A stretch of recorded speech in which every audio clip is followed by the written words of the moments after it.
साजत बहुत अकड़ पटिया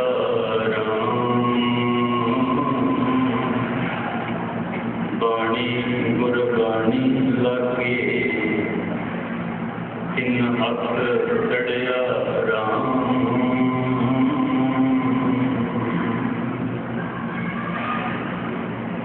परम सन्मान जुगो जुग अटल धन श्री गुरु ग्रंथ साहिब सच्चे पातशाह जी पावन हथौड़ी अंदर सुबह समूह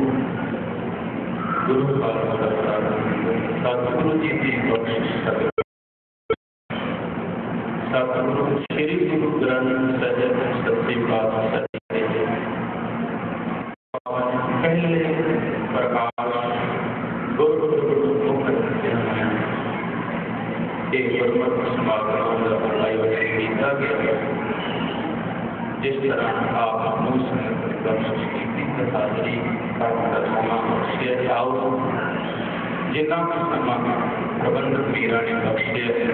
सतगुरु जी के चरणों में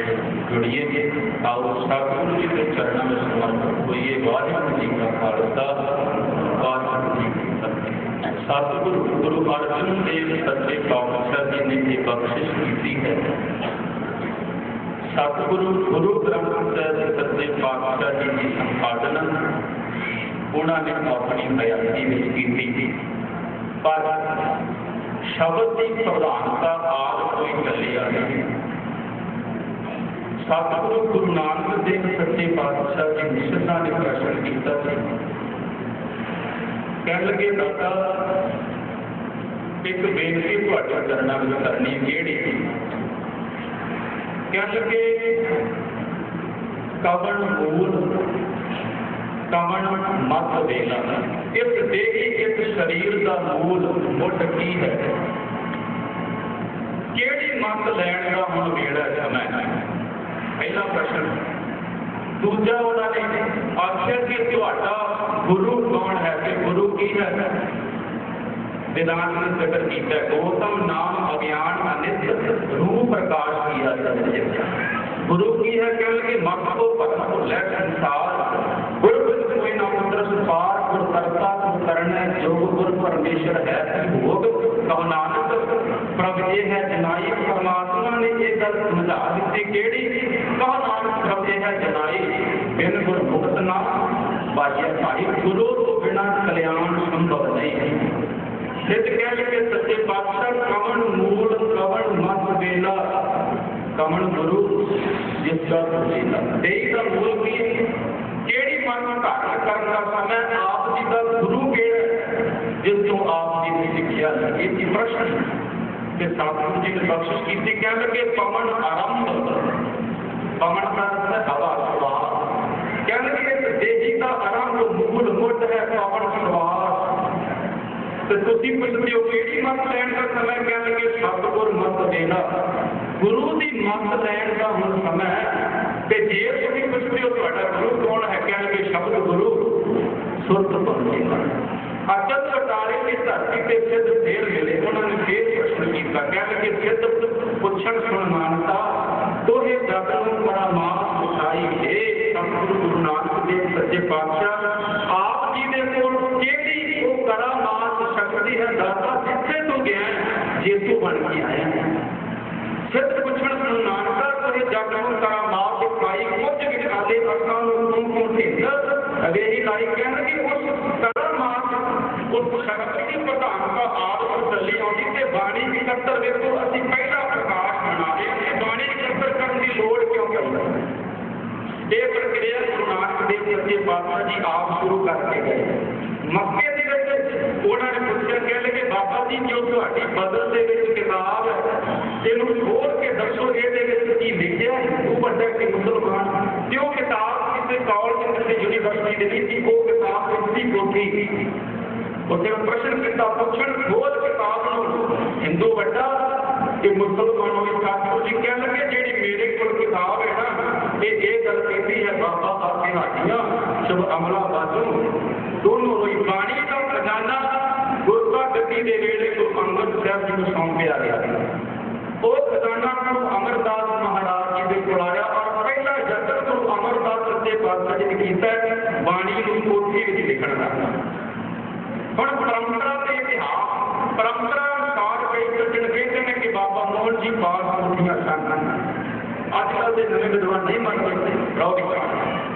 गुरु अर्जुन देव सच्चे पातशाह जी का समा है कि जो सारिया कोशिशां बाबा प्रिथी चंद कर चुके अपनी सौरे पिंड हेरी गए। उत्थे उन्होंने दरबार साहिब की नकल विच दरबार भी बनाया, दुख भंजनी जगह दुख निवारण भी बनाया ते फिर उन्होंने गुरबाणी विच मिलावट का यतन किया। इतिहास के बचन की कह लगे मीडिया ने एक पुस्तक ग्रंथ बनाया। मीडिया कहते हैं प्रिथी चंद की औलाद कह लगे मीडिया ने एक पुस्तक ग्रंथ बनाया तो की किया कह लगे चौं पातशाहियां दे शब्द लिख बाणी विच पाया उन्होंने मिलावट करनी शुरू कर दी। तो गुरु अर्जुन देव सच्चे पातशाह जी के पास पांच के पाए भाई गोपी महिला भाई तीरथ भाई रत्ना भाई भाओ मोहम्मद के भाई ढिल्ली पांच सिख आके कह लगे सच्चे पातशाह जदों गुरु की बाणी पढ़ी दी है भै प्राप्त होता है श्रद्धा भावना बनती है ते जेडे होर छोटी बाणी रच रच के गुरु नानक देव जी की छाप वरतते हैं जदों उन्होंने भी बाणी पढ़ी दी है चतुराई से अभिमान बढ़ता है। उस वेले फिर गुरु अर्जन देव सच्चे पातशाह जी ने विचार की कह लगे हुण ते असीं शरीर करके मौजूद हाँ हुण सिख भुलेखा खा जाते हैं जदों असीं शरीर करके ना आगे बाणी कच्ची केड़ी है ते बाणी पक्की केड़ी है सिख किवें इहनूं पहचानणगे। उस वेले फिर बदल कीता इतिहास दा कह लगे भाई गुरदास गुरु की बाणी जुदा करिए मीणे पांदी नहीं रला सिर च रला ना धरिए। कह लगे भाई गुरदास जी गुरु की बाणी में जुदा करिए ते जेड़े मीणे यतन करते पे ने मिलावट का इनू दूर किया जाए। कह लगे उस वेले फिर सच्चे पातशाह जी ने बाणी दी कोठियां खोल कर रामगढ़ वाली जगह से गुरमुख के देश व्यास जिन्होंने कहते हैं भाई गुरदास जी उन्होंने ड्यूटी लाई है भाई बन्नू जी आए बाबा बुढ़ा जी आए तो ये बाणी लिखना आरंभ किया। देखो 10 मिनट का समा सी बाणी की संपूर्णता हुई है जिन्होंने असं आद गुरु ग्रंथ साहिब जी कहने 15 अगस्त सन 1604 पहली तकरीर गुरु ग्रंथ साहिब जी के बाबत गुरु अर्जुन देव सच्चे पातशाह जी ने की से कह लगे सच्चे पातशाह गुरु नानक साहिब जी की जोत तुहाडे कोल ते बाणी नूं इन्ना सन्मान क्यों। ते उस वेले फिर सतगुरु जी ने कहा कि कह लगे गुरु का शरीर एक है सवेरे पता नहीं किन्ने भावना वाले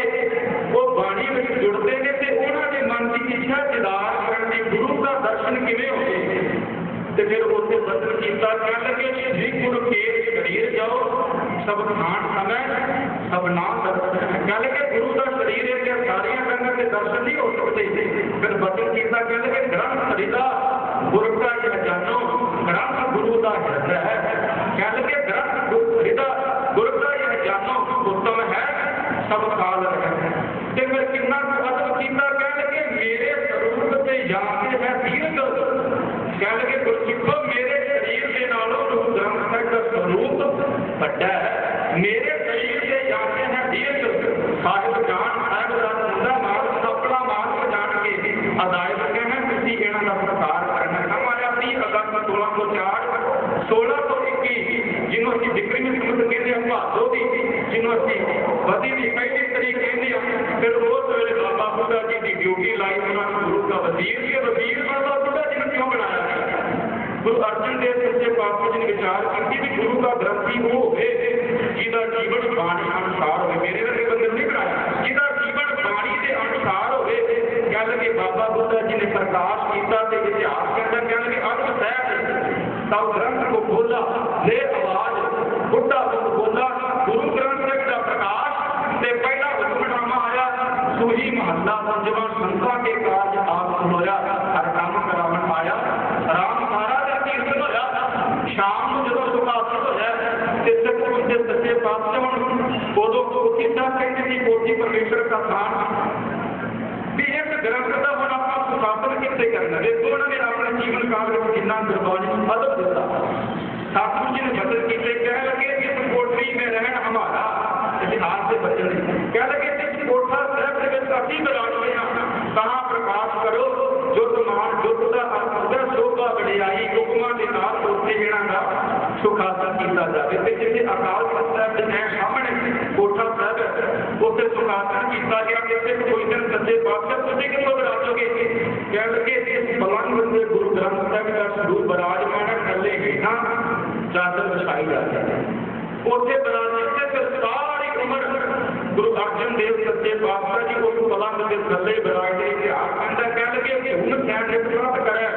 गुरु ग्रंथ के पास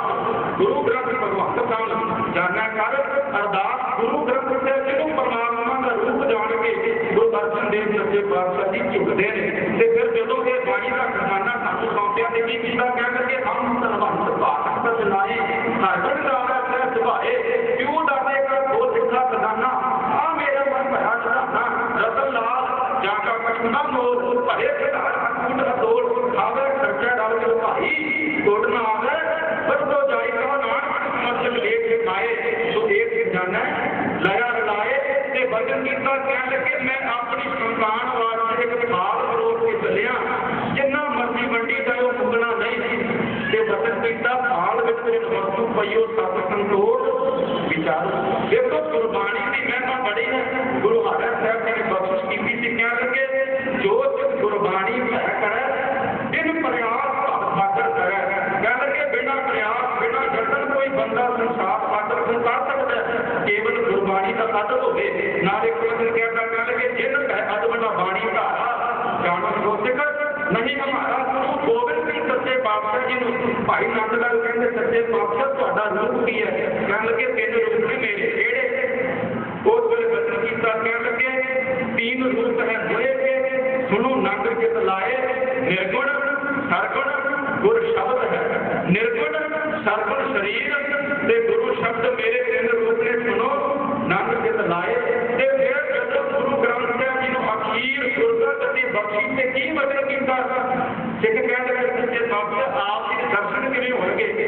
सच्चे पातशाह कह लगे गुर दर्श जे देखना श्री ग्रंथ दर्शाए बात कर्मा खोज है बड़ा ग्रंथ मन लाए जिन्हें साडे दर्शन करने जो गुरु ग्रंथ साहब दर्शन करे ते जिन्हें कलमी ढंग नाल गल्लां करनियां ने ना गुरुआं नाल नहीं कह लगे गुरु ग्रंथ साहब जी दी बाणी पढ़ो ਉਹਦੇ ਵਿੱਚ ਸਾਡੀ ਆਵਾਜ਼ ਸੁਣਾਈ ਦੇਵੇਗੀ ਦੇਖੋ ਲੋਕ ਯਤਨ ਕਰਦੇ ਨੇ ਬਾਣੀ ਦੀ ਮਿਲਾਵਟ ਦਾ ਪਰ ਦੁਨੀਆ ਦੇ ਵਿੱਚ ਇੱਕ ਉਹ ਬਾਹਰ ਗ੍ਰੰਥ ਹੈ ਗੁਰੂ ਅਰਜਨ ਦੇਵ ਸੱਚੇ ਪਾਤਸ਼ਾਹ ਜੀ ਨੇ ਆਪ ਬਾਣੀ ਦੀ ਸਾਰੀ ਸੰਭਾਲ ਕੀਤੀ ਬਾਣੀ ਦਾ ਅਦਬ ਕੀਤਾ ਤੇ ਬਖਸ਼ਿਸ਼ ਕੀ ਕੀਤੀ ਕਹਿਣ ਲੱਗੇ ਪਰਮੇਸ਼ਰ ਦਿੱਤਾ ਬੰਨਾ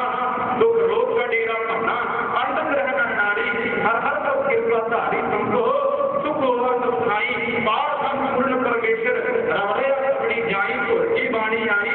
दिल सगड़ी चित मिटाई दयाल पुरख मेहरबाना हर नानक साज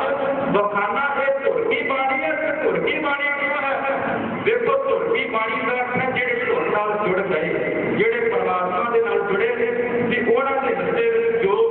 अपना उन्हां दा अनुभव सी असीं ज्ञान अनुभव कहंदे हां तो बाणी गुरु ग्रंथ साहब जी दी बाणी ਇਹਦੇ ਵਿੱਚ ਨਿਰੋਲ ਸੱਚ ਦੀ ਵਿਆਖਿਆ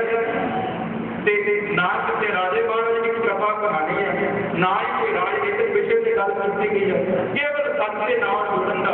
ਸਤਿਗੁਰੂ ਜੀ ਨੇ ਉਪਰਾਲਾ ਕੀਤਾ ਤੇ ਜਿਨ੍ਹਾਂ ਦਾ ਸਿਧਾਂਤ ਗੁਰੂ ਘਰ ਦੇ ਸਿਧਾਂਤ ਨਾਲ ਮਿਲਦਾ ਸੀ ਉਹ ਭਾਵੇਂ ਕਿਸੇ ਜਾਤ ਕਿਸੇ ਫਿਰਕੇ ਨਾਲ ਸੰਬੰਧ ਰੱਖਦੇ ਸਨ ਇਸੇ ਕਰਕੇ ਗੁਰੂ ਗ੍ਰੰਥ ਸਾਹਿਬ ਮਹਾਰਾਜ ਦੇ ਵਿੱਚ ਹਿੰਦੂ ਭਗਤਾਂ ਮੁਸਲਮਾਨ ਵੀਰਾਂ ਹਿੰਦੂ ਭਗਤਾਂ ਸਾਰਿਆਂ ਦੀ ਬਾਣੀ ਦਰਜ ਕਰਕੇ ਸਤਿਗੁਰੂ ਜੀ ਨੇ ਇੱਕ ਸਾਂਝਾ ਤੇ ਗ੍ਰੰਥ ਤਿਆਰ ਕੀਤਾ ਤੇ ਜਿਹਨੂੰ ਅਸੀਂ ਇਹ ਕਹਿੰਦੇ ਹਾਂ ਕਿ ਗੁਰੂ ਗ੍ਰੰਥ ਸੱਚੇ ਪਾਤਸ਼ਾਹ ਪ੍ਰਗਟ ਗੁਰਾਂ ਕੀ ਦੇਹ ਹੁਣ ਪ੍ਰਗਟ ਦਾ ਸਾਡੇ ਸਾਹਮਣੇ ਸੱਚੇ ਪਾਤਸ਼ਾਹ ਜੀ ਮੌਜੂਦ ਗੁਰੂ ਨੇ ਕਿ ਅਸੀਂ ਫੇਰ ਵੀ ਯਤਨ ਕਰਦੇ ਹਾਂ ਇੱਧਰ ਉੱਧਰ ਜਾਣ ਦਾ ਨਹੀਂ ਗੁਰੂ ਕੇ ਪਿਆਰੇ ਸ਼ਤਾਬਦੀਆਂ ਮਨਾਉਣ ਦਾ ਤਾਂ ਹੀ ਫਾਇਦਾ ਅਸੀਂ ਗੁਰਬਾਣੀ ਦੇ ਅਨੁਸਾਰ अरदास करिए सच्चे पातशाह की कृपा कर सानू गुरबाणी के अनुसार जीवन जीने का बल बख्शिश करें तो गुरमुखा ने जिन्ना भी समा बख्शिश किया उसे का सजा बद गए माफी चाहना तो सत्कार भाई मजीद सिंह जी इन्हों का धन्यवाद आप वो संगत धन्यवाद इन्होंने मान बख्शे आके सामने प्यारा पेश कर दिया जी वाहिगुरू जी का खालसा वाहिगुरू